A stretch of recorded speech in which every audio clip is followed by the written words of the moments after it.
Hello, everyone, and welcome back to another episode of Meet Me at the Spot. I'm your host, Holly, and this week I am so delighted to share my conversation with Jon Cooper. Jon is the creator behind CounterPoint Politics, and he is also a co-host of the Left Wing podcast. If you have not followed Jon on social media with CounterPoint Politics, highly recommend. His videos are so good and so funny. And I'm really excited to dive into the intersections between politics and sexual and reproductive health.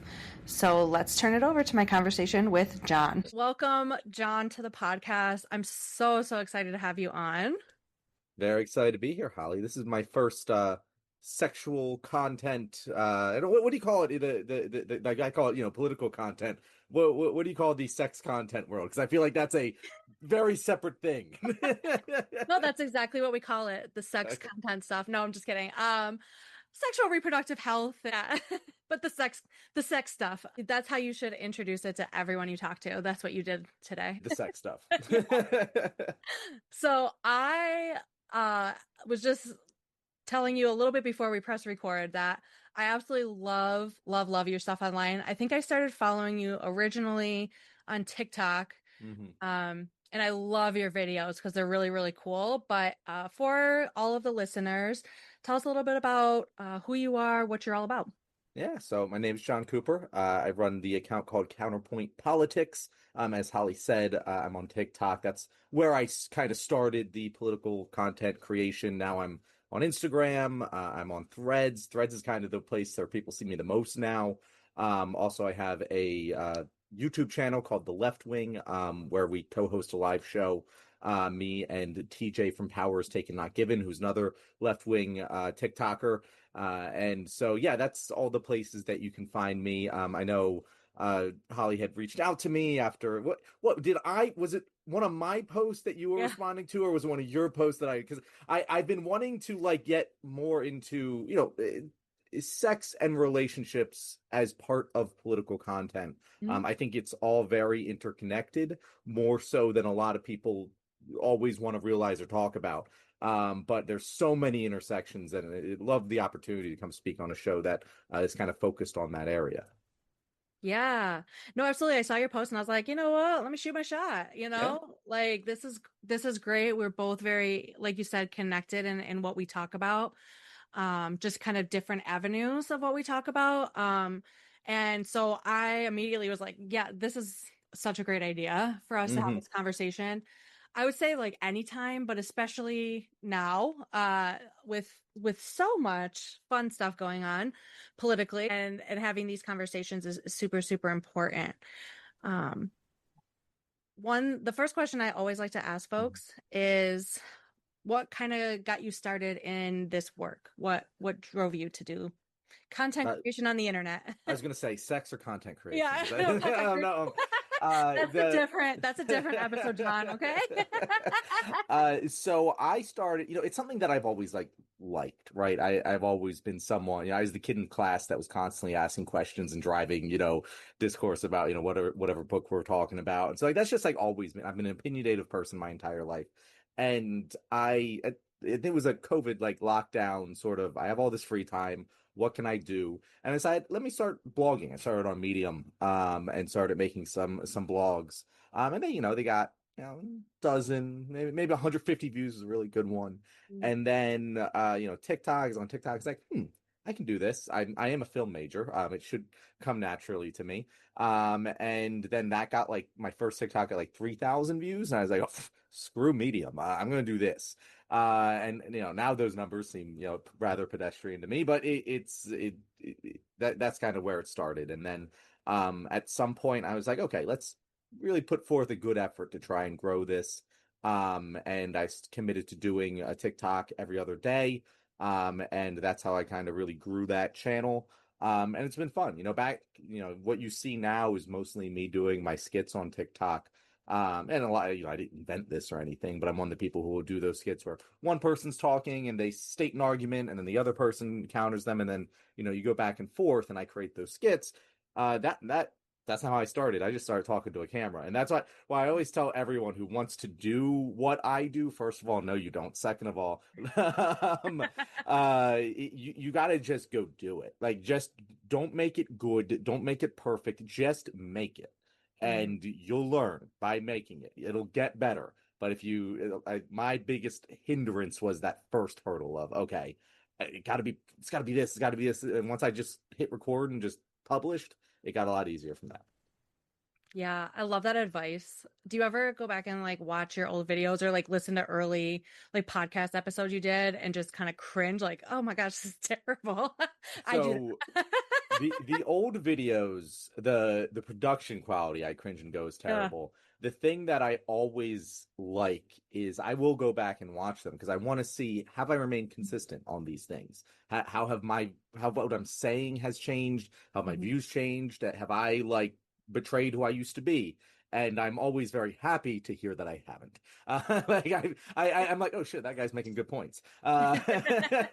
And so that's good. Again, the production qualities, some of my presentation, that has all improved over the years. And that's the big thing. Like with the podcast, like when I first started that, I had some experience doing radio in college. I've always worked on my oration and speaking and everything, but the timing, the controlling the flow of a conversation so that it feels good to listen to as the audience. That's something that I really had to learn the hard way by just doing it over and over. And it's actually funny is that in my day job, I work in marketing and I'm very client facing, and I've gotten a lot better at doing like, pitches to companies and everything because I've learned how to control the flow of a conversation from doing hours and hours and hours of podcasting. So it's wild how much all the skills, you never know what skill you're working on and how it's going to come back in another spot in your life. Oh, for sure. Couldn't agree more with that. And the learning process is really fun Hmm. because podcasting's been around for quite a bit, but Hmm. everyone does it differently. There's no like industry standard. People use this microphone, these headphones, this kind of setup, there's so many options out there for all the aspects of having your own podcast. And Hmm. I know for me, I just learned by doing. It's something I always wanted to do. So I'm just like, you know what? I'm just going to do this thing. And that's what I did. I just started doing it. And, now I've been doing it for a little over, holy cow, 2 years now? Yeah, 2 years. Hmm. It's 2023. Just hit 100 episodes. So that was very exciting. Congratulations. Thank you. Thank you. It was a huge milestone. I never thought, when you start, you never know how far it's going to go or if people are going to actually like it.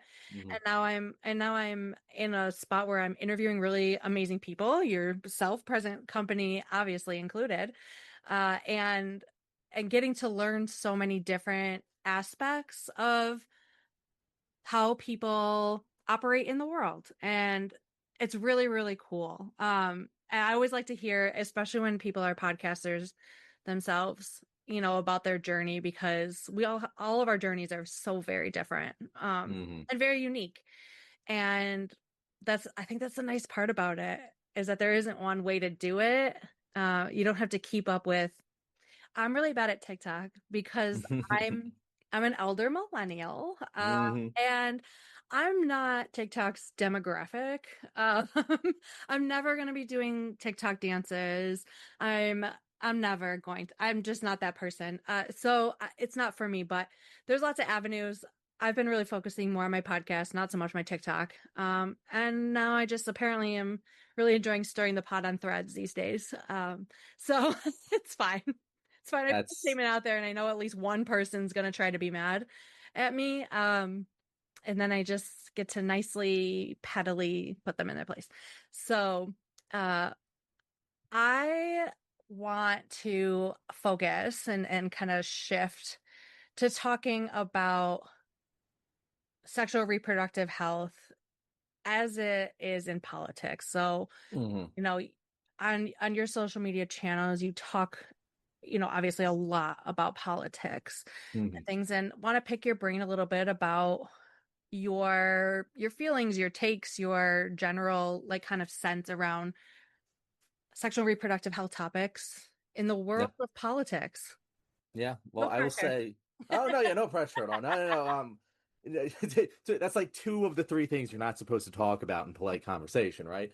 But no, so I find it to be very important because sex is a way which humans relate to each other across cultures. Like it isn't something, and obviously different cultures have different sexual norms. Like that's what I'm saying. But like it is something most people do at some point in their life. If we didn't do it, we wouldn't be here, right? So it's a very important thing. It's a universal human experience that is also social. Obviously, I mean, I guess you can kind of do it yourself, but it's not as fun, right? Most people want to do it with someone else. And so then that becomes a basis for politics. I mean, despite forget about now, like years and years and years ago, many wars were started over sex. It is a very important thing in how we relate to other humans, and you see that constantly with the oppression of different groups of based on sex, whether it be gender or sexual orientation or anything or actual biological sex between men and women. Like all of these things tend to get people grouped together and tend to deeply impact politics in every country in every period of time.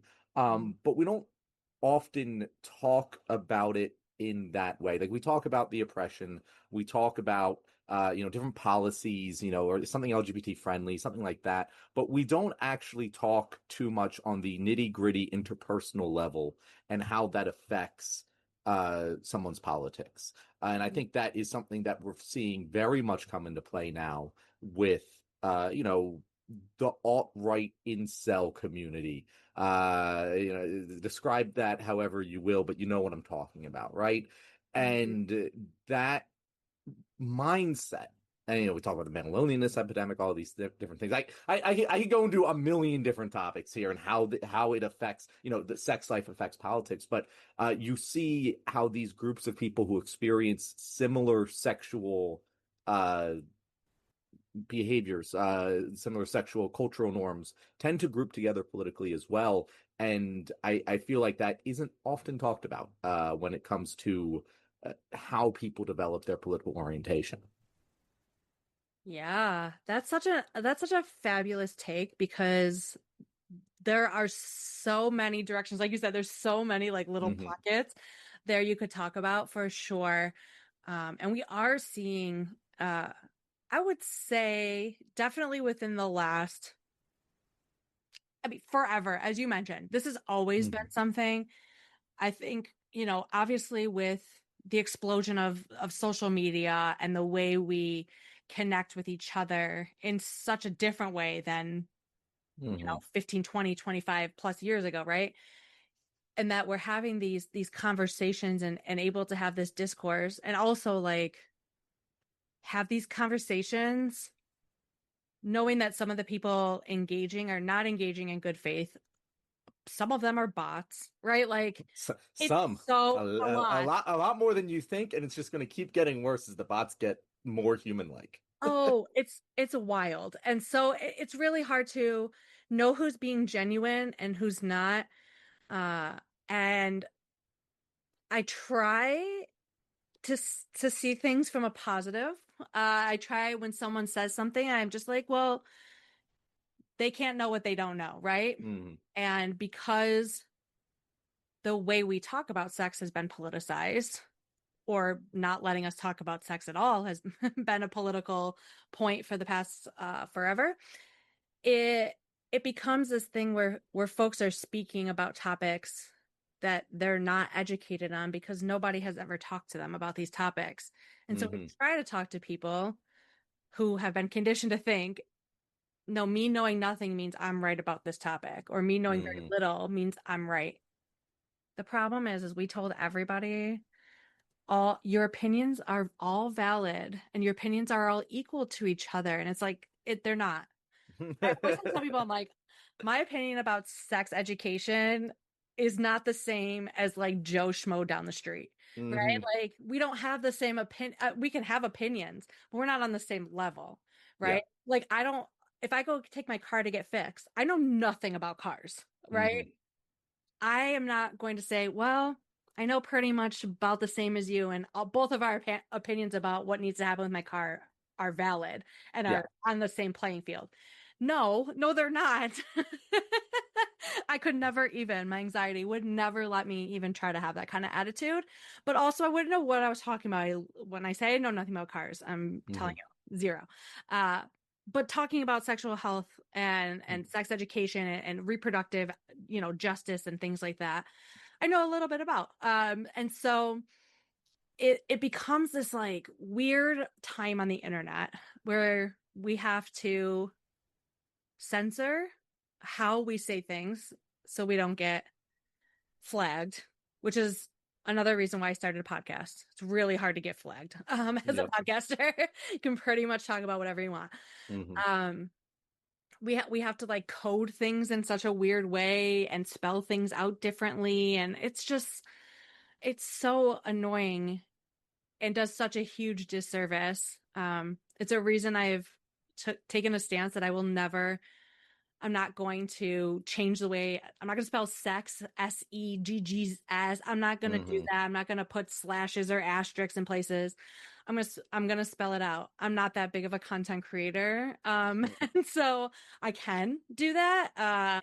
Thinking about people grouping by sexual behavior is something that I think a lot of people don't talk about, and definitely not something I don't say that I never thought about, but I think it's such a fantastic, fantastic point that you bring up.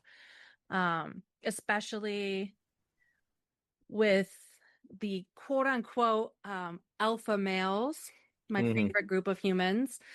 If you have to convince people you're an alpha male, you're not one. And these people align together politically, and some of them have a lot of money politically to put Hmm. behind political candidates, political campaigns, all of that stuff. Yeah. And it's that people don't know what they don't know that they prey on. Because people who think that their idea of sex and what is healthy sexual relationships, when they think it's equal to yours, and then they just, fight you online. Well, there is a politician out there who's more than willing to prey on those insecurities.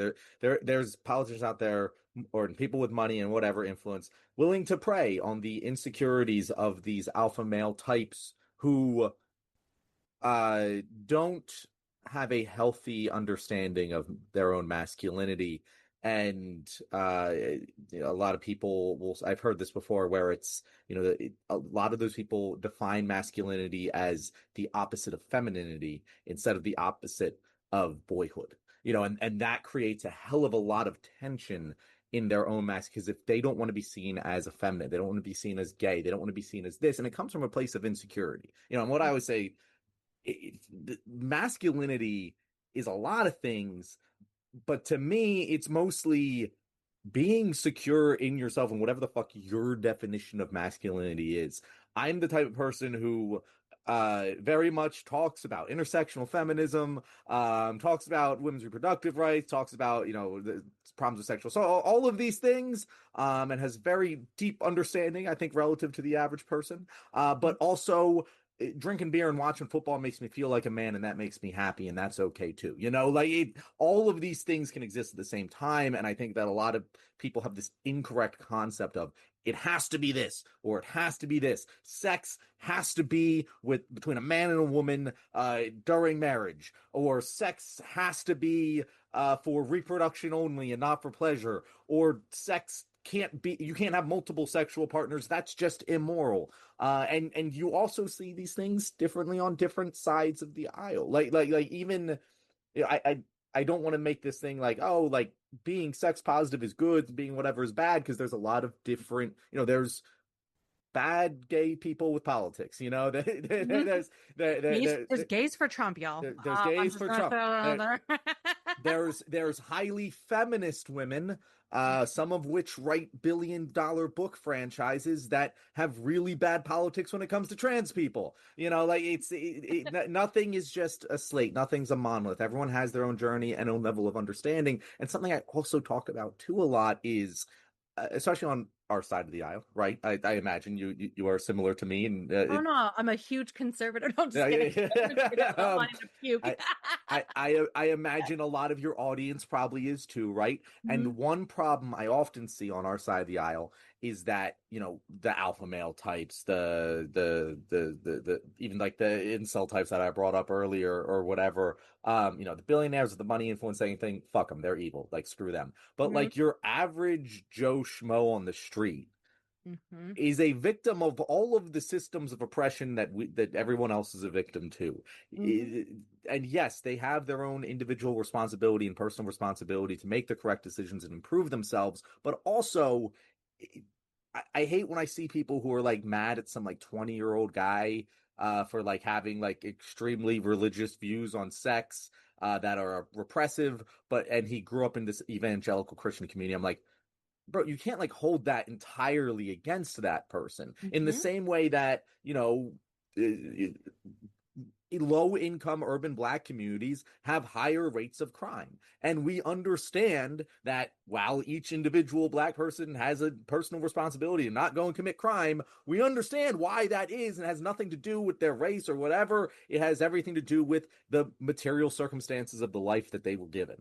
And we apply that to minority groups, we apply that to the oppressed people. We don't apply that enough to majority groups, to men, to white people, to whatever, even though the systems of oppression, like, under capitalism, under patriarchy, whatever you want to call it, also have very negative effects for the vast majority of the people they ostensibly are empowering, right? And I think that is one of the things I always like to, talk about with people on the left, because it's something that I think a blind spot. Not everyone, obviously. I think it is a blind spot that our side definitely has. Yeah, for sure. I mean, I really thought the left was just perfect and we didn't have any blind spots. I'm just kidding. But yeah, no, I You're think on a different left than I am, Holly. That's no, no, no. I imagine we're on the very same left. Tune in next week for part 2 of my conversation with Jonathan Cooper. Hello, everyone, and welcome back to another episode of Meet Me at the Spot. I'm your host, Holly, and this week is part 2 of my conversation with Jonathan Cooper. If you missed last week's episode, go back and listen to that, because we're going to be starting here at a midway point in our conversation. So it'll make more sense if you go back and listen to part 1, then come back here and check out part 2. Let's jump back into my conversation with Jonathan Cooper. Oftentimes, and this is definitely something I see on the left, and it's mostly because my algorithm does not tend to bring me to the other side of the political aisle, and it's not something I obviously surround myself with in my personal life, and so something I definitely noticed that you touched on is that we don't help each other view each other in a critical lens, in the same way Yep. we hold a critical lens up to the right. Mm-hmm. And I'm not saying we all need to start criticizing each other and bashing each other. No. And also, just because you're left leaning doesn't mean you are not able to be critiqued, Mm-hmm. criticized, informed, right? Are a million things that you personally believe right now that your great great great grandkids will think you are monsters for, Yo, each yeah. and every one of us. And Yeah. there's no avoiding that. You are wrong about something, desperately wrong about something that you feel is a core tenet of who you are. So that's so good. And now I'm like, oh my God, what is the thing? I won't know right now. My thing is I eat meat. That's Oh, yeah. and I don't say that like I'm not like shaming people who eat meat, but my great grandkids, they're gonna have artificial meat that's grown in the lab, and they're Mhm. like, "You mean?" They're gonna look at slaughterhouses and be like we look at pictures of like like antebellum slavery, like that. That's how horrific it will be to them. Given the advance of time. Yeah, who knows with like AI and everything. Who knows what the future holds? All we can do is try and be consistent, try and always constantly be improving. And as long as someone is doing that, I'm willing to give them all the leeway in the world, because everyone's on their own personal path of learning and understanding. Yeah, for sure. I think a lot of what I'm kind of seeing online, and I'm curious to see if you're having maybe some similar experiences, is that I think there is a lot of people, and I fall prey to this sometimes. So Hmm. I'm not saying I'm not this person. This is something I really work hard on, is that as an individual, people are very passionate about the things that they're passionate about.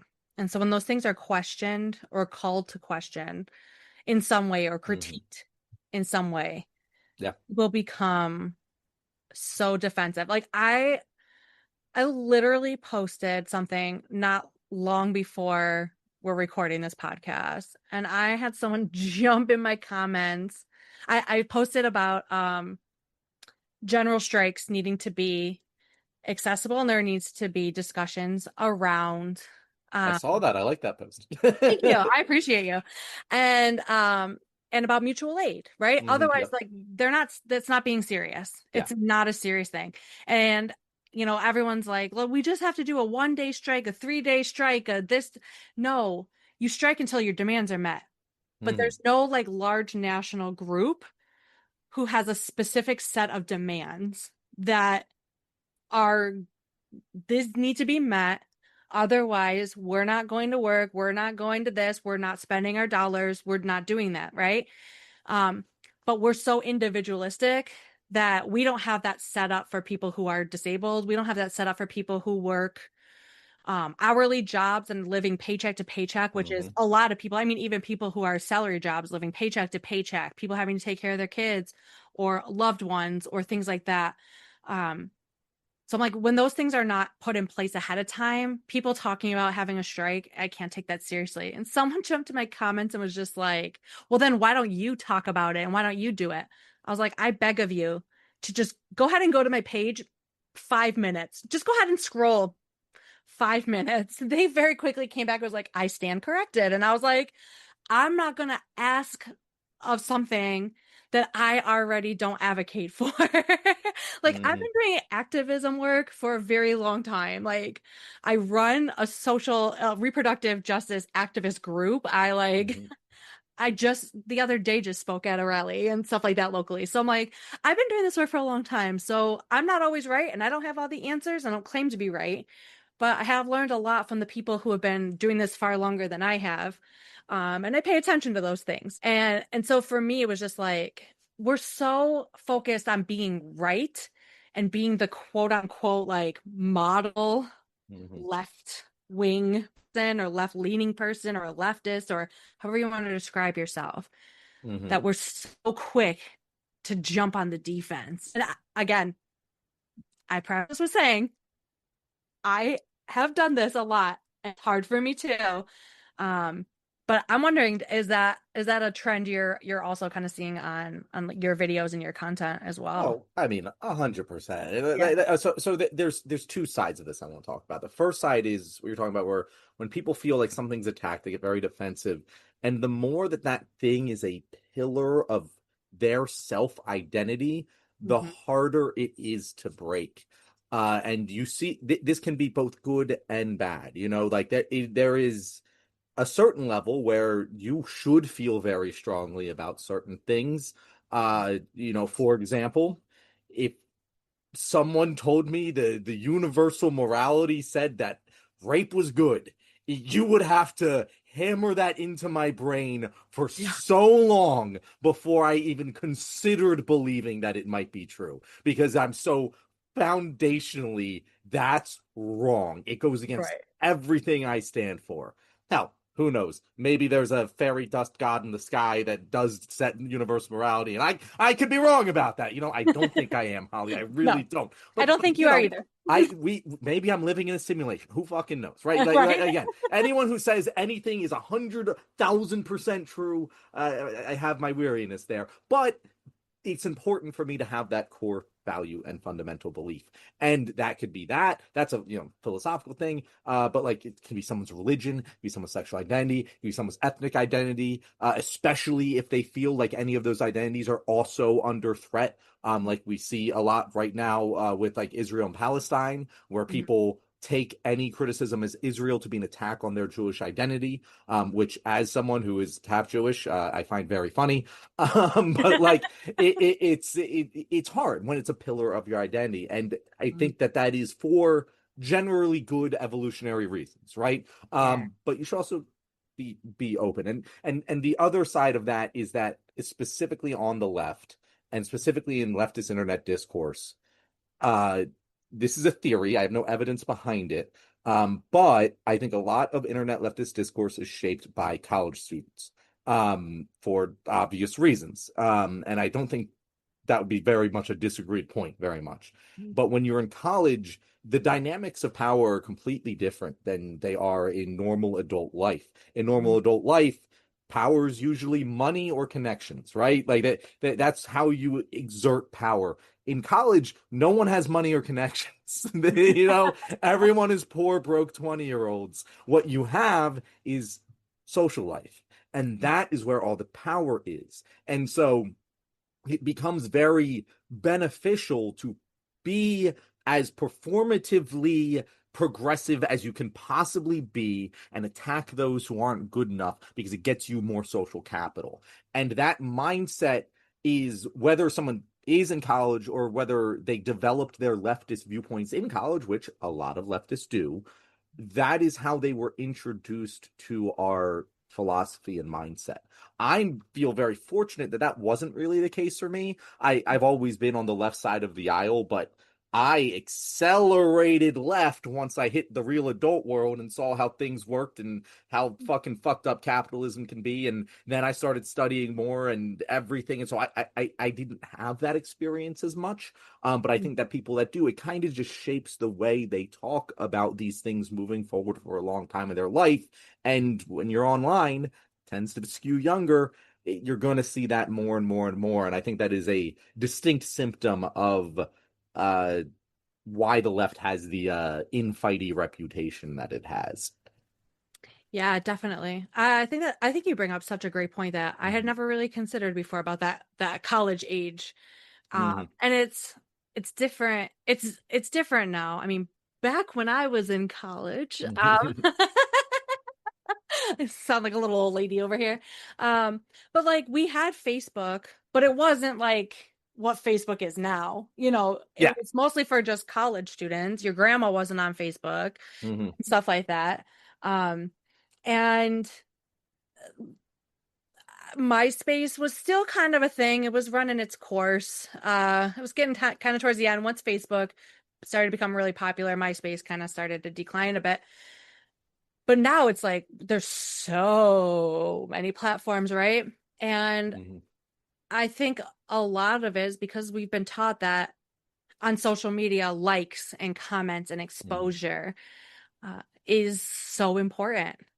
And this is kind of need to prove that I'm one of the good ones. Like I'm a good person. Yeah. I need you to know that I'm a good person. And that is something that I have struggled with a lot. Growing up, I'm a white woman, Mm-hmm. and it was always very important for me to show up in spaces and for people to understand, like, you don't have to be threatened by me. Like, I'm a good person. I promise. I'm here to protect you. And it's like, I don't have to go out of my way to say that. I just have to do the work. Mm-hmm. Right? Like, I don't go on my social media and be like, today, here's all the good things I did as a good white girl on the left. I just move. I just move in a way that I know is being as helpful as I possibly can without centering myself around that and coming off as performative. It's something I'm so delicate about things that I talk about on the internet, about things that I do, because it feels like, okay, step back. It's not this. I don't want to be this. I don't want to look like this. I still fall prey to it, right? A lot of it now for me is like, I just move in ways. I listen, I learn, constantly growing, and I move in ways that I know are making a little difference in this little part of the Mm-hmm. universe of sexual and reproductive health. And that's where I can control. That's my locus of control. That's what I can do, right? Yeah. I'm also a mom. So like I also have to trying to set a good example for my kid. I always make decisions, and something my spouse and I have talked about since 2016, is one day we're going to have a kid. They're going to learn about this stuff in school. This is going to be, hopefully, like if they have Hmm. history class still, this is going to be something that they learn about. And when they come home and say, what did you guys do during this time? I want to be proud of my answer. Yeah. I want to say, girly pop, sit down, because we have a list. This is the things we really tried hard to do. And as I move, that's what I try to think about, right? Like how am I going to explain this to my kid? Hmm. How, when she asked me the question, right? Because when we were kids, like we learned about, big moments in history, around slavery, around the civil rights movement, around Nazi Germany. And we're like, how did people just do nothing? Like, how did people just let this kind of happen? And now that we're living in a really big moment, it's like, oh my gosh, I kind of get it. I don't agree with it, but I get what's happening. I get it. Hmm. I get why some people become frozen or feel like they can't do anything.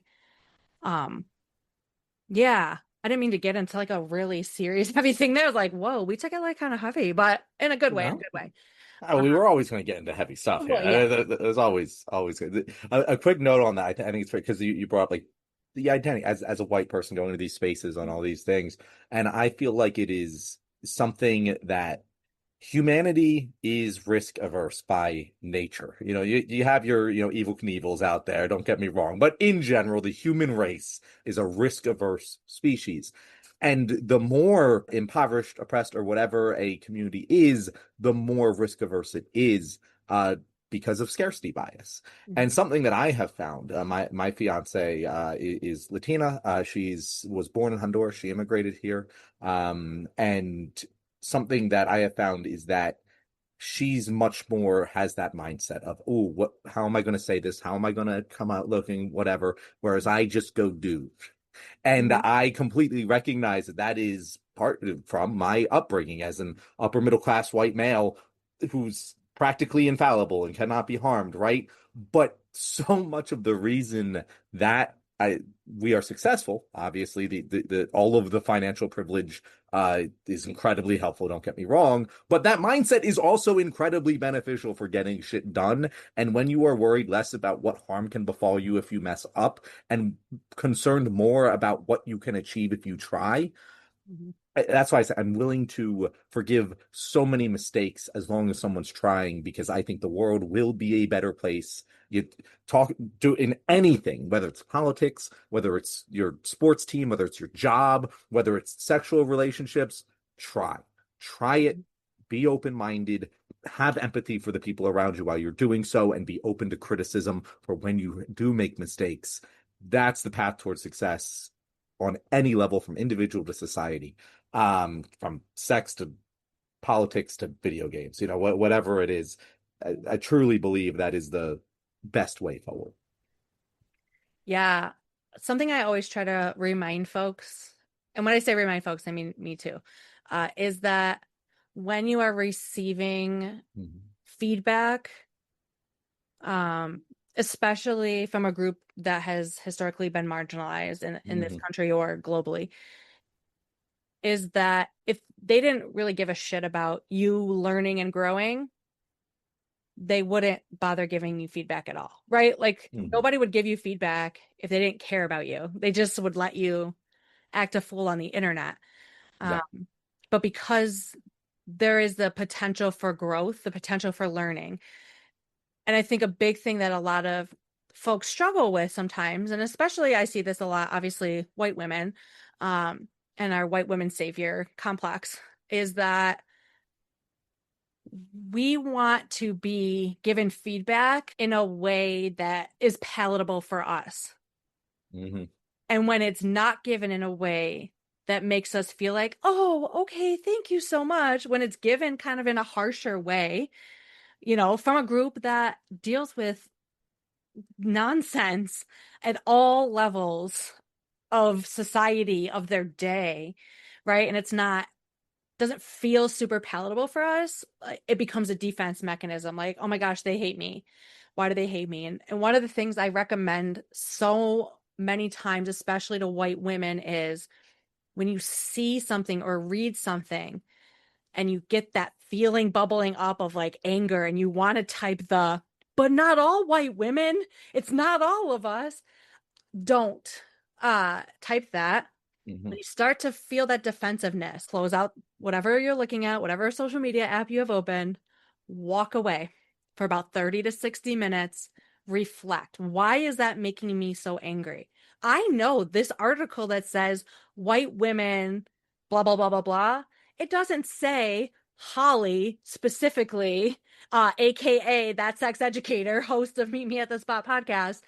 That's not talking to me specifically. So why am I getting offended? I'm getting offended because while it's not calling me out directly, it is kind of calling me out indirectly. What are some things I can change about myself? Right?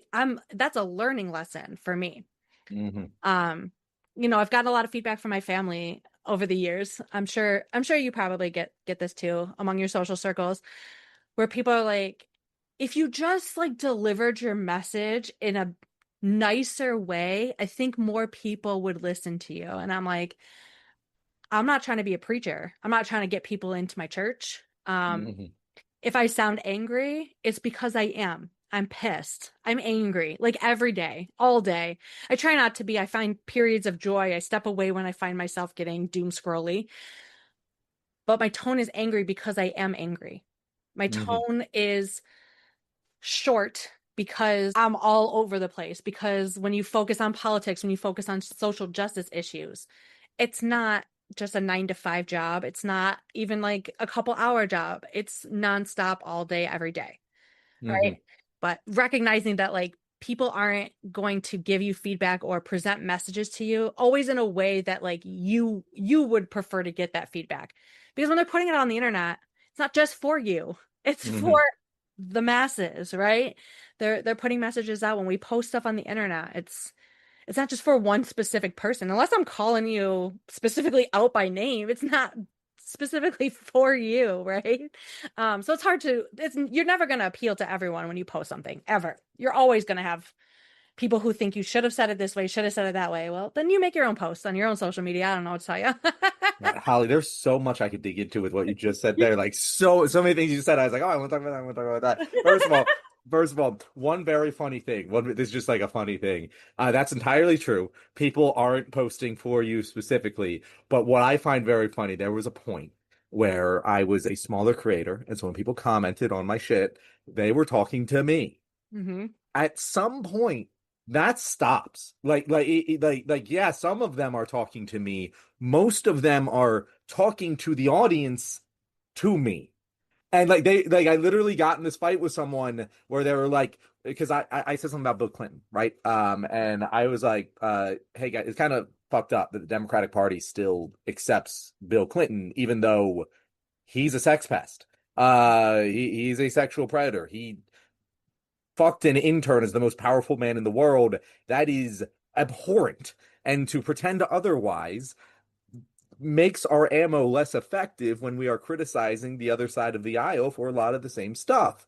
And people got pissed about that one. Holly, a Hmm. lot of Democrats were like, "Hey, no, Billy, that's my boy. You can't be attacking him." And so many of them assumed that I was a Republican, and they were like, "Oh, well, your guy, he has 34 felonies, and yeah, yeah, yeah." And I was like, "What the fuck are you talking about?" I'd be like, My "I'm not a God. Republican. What are you talking about?" He's like, "I didn't say you were a Republican." I was like, "It says you in your text. It's replying to me." He's like, "I meant you in general, as in the whole thing." I'm like, "But you realize you are talking to another human being specifically." And even like I have to just be like, okay, yeah, it's just the way fucking is. Like I can't take that personally, but like it is even more emblematic of what you're saying of, yeah, people aren't talking to you, and if you take it that way online, that's when you get defensive. That's when your mind closes.